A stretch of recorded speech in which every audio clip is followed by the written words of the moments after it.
구독과 좋아요 한 번씩 꼭 눌러주세요. 자, 이렇게 해가지고요, 탭을 3개 내줘야 돼요. 해서 이 탭 부분은 맨 밑에서부터 80%, 65%, 그 다음에 50%다 이렇게 보시면 돼요. 근데 여기서 보시면 여기는 50%, 65%, 80% 이렇게 역결선된 걸 알 수가 있죠? 해서 내가 65%에서 탭을 빼가지고 전동기 쪽에 물린다. 자, 이런 식으로 그림을 그려줘야 돼요, 원칙은요. 그래서 실제 결선된 내용을 보다 보면 자, 이렇게 R상이 와서 80%, 65%, 50%에서 65%에서 탭을 뺀 걸 알 수가 있는 거죠. 그래서 이와 같이 그릴 수가 있다라고 볼 수가 있어요. 자, 그렇다면 이제 이 리액터를 통해서 우리가 어떤 이점을 갖냐. 자, 우리가 MC11을 닫고 MC 스타트 접점을 누르게 되면 전류가 이렇게 통과하겠죠? 그럼 이게 교류 전류가 될 거 아니에요. 자, 시간에 따라 변하는 교류 전류예요. 그럼 이 코일에서 어떤 작용을 합니까? 코일에서는 유도기 전력이는 마이너스 권선수의 dt분의 d파이 또는 마이너스 L의 dt분의 di가 되는 거죠. 그래서 시간에 따라 변하는 교류 전류가 들어가게 되면 전류의 역방향으로 뭐가 받아지게 되는 거예요? 유도기 전력 또는 전류의 역방향이니까 역기 전력이 발생하게 되는 거예요. 그러다 보니까 전원단의 인간 전압이 100% 들어가지 않고 역기 전력만큼 감전압 기동되는 걸 알 수가 있다 이런 얘기죠. 물론 이런 역기 전력은 코일 권선수에 비례하게끔 되어 있어요. 자, 또는 인덕턴스 L값은요. 인덕턴스 L값은 L분의 뮤 Sn 자승이 되기 때문에 뭐 권선수 제곱에 비례한다라고 말해도 뭐 관계는 없을 것 같아요. 자, 어쨌든 간 코일과의 관계가 있다 보니까 이 역기 전력에 대한 크기로 감전압 비율을 맞춰주는 게 아까 그 탭단자였다라고 보시면 돼요. 자, 그러면 이제 전압이 낮아진 것만큼 전류가 그에 비례해서 자, 이건 비례, 요건 더 헷갈릴 수가 있으니까 자, 이걸로 따지면 비례 관계가 되죠. 그러니까 권선수 B만큼 기동 전류가 줄어드는 거예요. 기동 전류가 줄어듭니다. 자, 그러다 보니까 우리가 전동기가 감전압이 된 상태에서 기동 전류가 끝나게 되면은 자, 기동 전류가 끝나게 되면 얘를 개방하는 게 아니라 얘를 닫아요. 그러면 코일에선 역기 전력이란 저항이 있는 겁니다. 근데 여기는 단락권선이에요. R상 단자가 R로 그냥 가는 R 양단을 단락시켜 버리는 거예요. 그래서 접점이 닫혀지게 되면 코일이 단락되기 때문에 모든 전류는 저항이 없는 이곳으로 흘러간다 이런 얘기예요. 그러니까 굳이 얘를 개방하지 않아도 두 개가 닫히게 되면 단락권선 쪽으로 흘러가기 때문에 전전압 기동 상태로 바뀌어진다 이런 얘기죠. 그래서 리액터 기동은 기동 시에는 리액터를 통해 감전압으로 기동이 되다가 기동이 완료하게 되면 전전압으로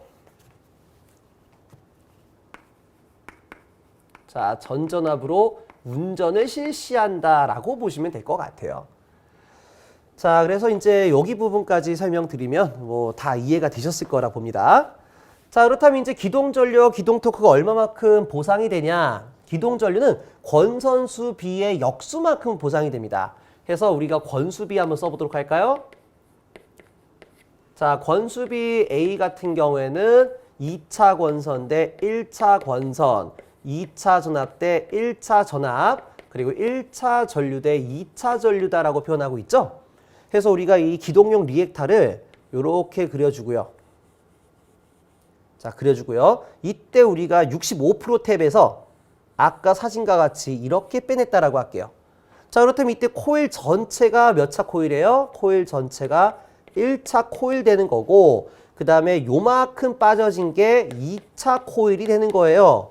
그렇다면 이제 우리가 이걸 65% 탭에서 뺐다라고 하게 되면 2차 코일은 1차 코일의 65%다라고 쓸 수가 있겠죠?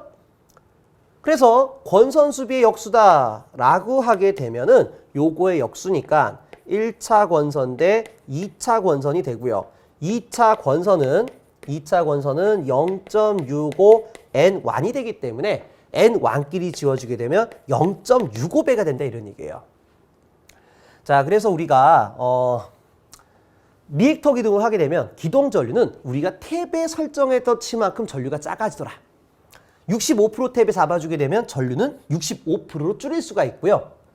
기동 토크 같은 경우에는 권선수의 제곱, 다시 말해 0.65의 제곱배만큼 감소시킬 수 있는 장점을 가지고 있다라고 볼 수가 있겠습니다. 자, 그러면 이제 제어회로 한번 볼까요? 자, 이거 아까 기동용 리액터 사진이었고요. 자, 제어회로에 다이제 퓨즈가 껴지고 그 다음에 이쪽에 열동계정기와 전체 리셋 버튼이 달려져 있습니다. 자, 이때 버튼 스위치 1번을 누르게 되면 스타트 MC가 자기 유지가 돼서 리액터 기동을 하겠죠. 감전압 기동을 하겠죠. 그리고 우리가 시간을 컨트롤해야 되기 때문에 타이머가 병렬로 달려 있어요. 그래서 타이머에 설정된 시간이 지나면 1시 A 접점이 닫혀서 MC 드라이브, 운전용 MC가 닫혀집니다. 그러면 자, 두 개가 닫혀지게 되면 모든 전류는 단락권선 쪽으로만 흘러간다라고 했었죠. 그래서 얘를 굳이 안 열어도 돼요. 자, 근데 어차피 여기서도 쓸데없는 전기를 먹고 있는 거니까 자, MC 드라이브 B 접점을 이용해 뭐 타이머도 끄고 MCS도 정지한다 이런 얘기예요. 그럼 타이머가 죽으면 A 접점이 열리니까 자기 유지로 보상을 시켜야 된다 이런 얘기죠. 그래서 이 회로도 역시 아주 단순하게 그릴 수가 있다라고 볼 수가 있겠습니다. 자, 그 다음에 이제 세 번째 기동 보상기 기동과 또는 콘도르퍼 기동이다라고 불러주도록 하겠습니다. 자, 근데 이제 좀 기동 보상기와 콘도르퍼는 같으면서도 조금 달라요. 좀 같으면서 다릅니다. 자, 그래서 우리가 기동 보상기다.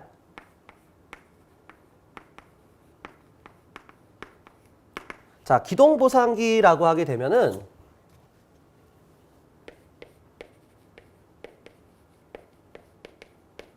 자, 기동 시에는 단권 변압기를 이용해 직접적으로 간전압을 기동하는 겁니다. 그러니까 우리가 리액터 코일을 이용해 역기 전력을 활용하는 것이 아니라 그냥 단권 변압기를 써서 낮은 전압으로 기동을 시켜버리는 거예요.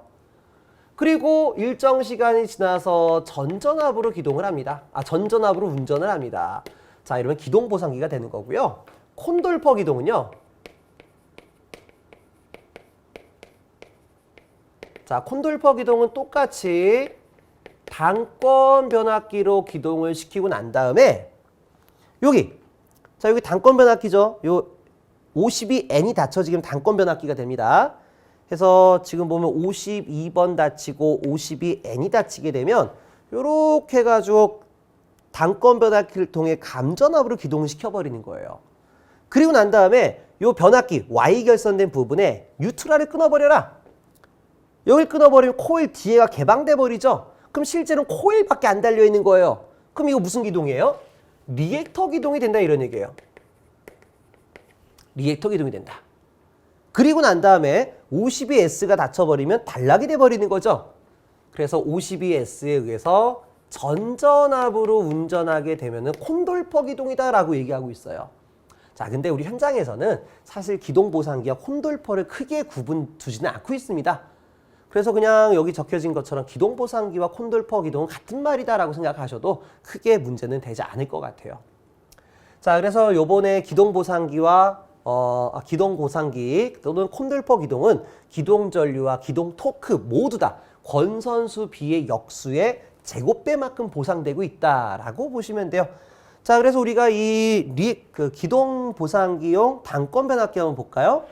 자, 단권 변압기 보시게 되면 이쪽 1차 코일에 여기 두 가닥, 2차 코일에 두 가닥, 3차 코일에 두 가닥 해서 여기를 뭐 결선을 어떻게 할 거냐, 뭐 Y로 할 거냐, 아니면 직접 연결할 거냐를 구분할 수가 있겠고요. 여기가 이제 2차 측 부분 여기서 이제 할 수가 있겠고, 그 다음에 이제 이쪽에 보게 되면은요. 자, 여기가 이제 그 탭입니다. 아까도 얘기했다시피 뭐 80% 탭, 그 다음에 65% 탭, 50% 탭 나와 있어요. 그래서 이것 또한 역시 탭에 따라서 기동 전류와 기동 토크를 줄일 수가 있다. 예를 들어 제가 50% 탭에 했다. 그러면은 0.5의 제곱배만큼 기동 전력 줄어들고요.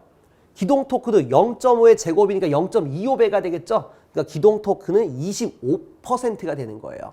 그래서 이와 같이 결선을 시켜줄 수가 있습니다. 자, 그래서 회로를 보게 되면은 자, 우선은 아까와 마찬가지로 열동계전기와 리셋 버튼 달려져 있고요.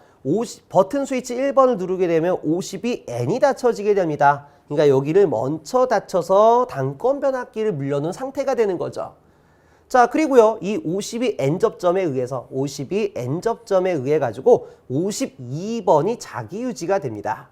그러니까 52번이 자기 유지가 됩니다.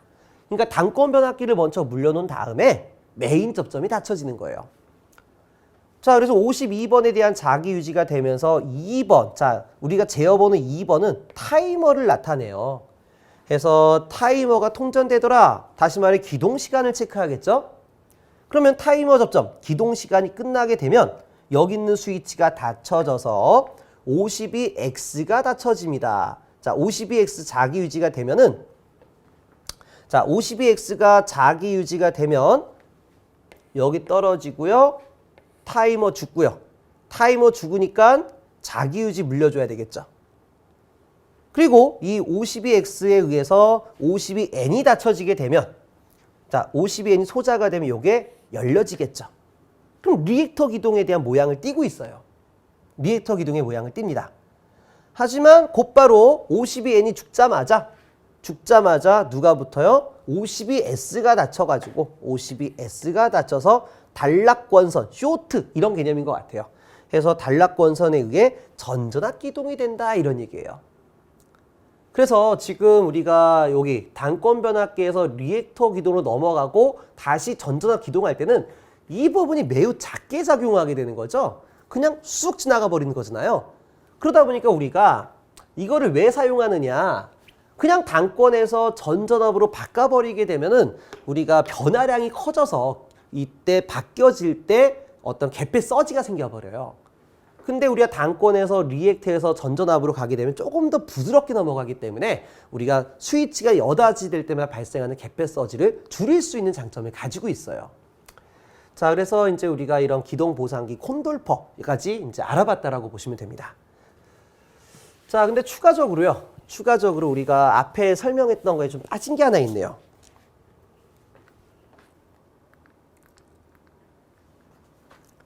자, 우리가 아까 전에 Y델타 기동할 때 기동시간 어떻게 잡아준다라고 했어요? Y델타의 기동시간 T는 4 플러스 2 루트 PkW다. 자, 이렇게 잡아주고요. 리액터 기동 같은 경우에는 2 플러스 4 루트 PkW다. 라고 생각하시면 돼요. 근데 뭐 아직까지 시험에 나온 적은 없으니까 뭐 참고 정도로만 기억하시면 될 것 같습니다.